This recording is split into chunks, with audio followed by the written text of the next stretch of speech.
Ayan, so August 4, nag-visit kami after ng Karina.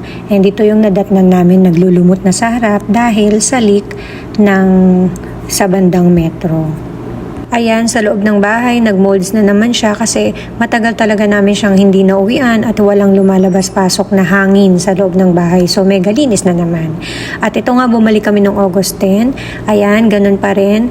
The reason why bumalik kami dito, kasi nakareceive ako ng email ng billing ng August 9 amounting to 1,900 yung water bill ko. So, syempre, shocking yun. So, ayan, upon checking ng mga previous emails ko from June, July 18, reminding them na paki-check yung sa water, hindi pa pala nila napupuntahan. So, ayan, umabot ng 1,900 yung bill ko. And, nung chinek naman namin, wala naman sa labas yung sira. So, mukhang nasa loob siya. At tignan nyo naman, sana nagpa-swimming pool na lang ako. So, itong uwi namin na to, medyo frustrated talaga ako at napakahaba ng email ko sa First Park Homes dahil hindi talaga ako happy. Nakapag-ikot-ikot naman kami after this pero hindi talaga ganun kaikot. Wala ako sa mood. Nilook forward ko pa naman yung mga bagong tayo sa phase 2 na madaanan namin. Pero nung time na to talagang wala ako sa mood.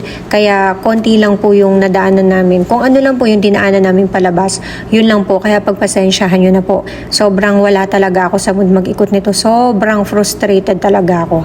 June kasi nakareceive ako ng email ng billing.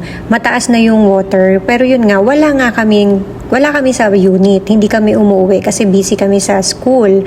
So ngayon, mayroon pa dapat akong advance payment ng month of June, tapos nagbayad ulit ako. So kinlarify ko na as far as I can remember, advance yung billing ko. Tapos, sinisingil ako ng ganitong amount. So, sabi ko, sige, isisettle ko to. June yan ha.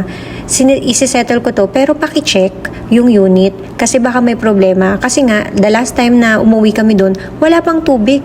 Kaya, yun na sana yung pinakabakasyon namin. Pero hindi, umuwi din kami. Kaya pagpasensyaan nyo na po yung maikling ikot namin. Enjoy. Bye.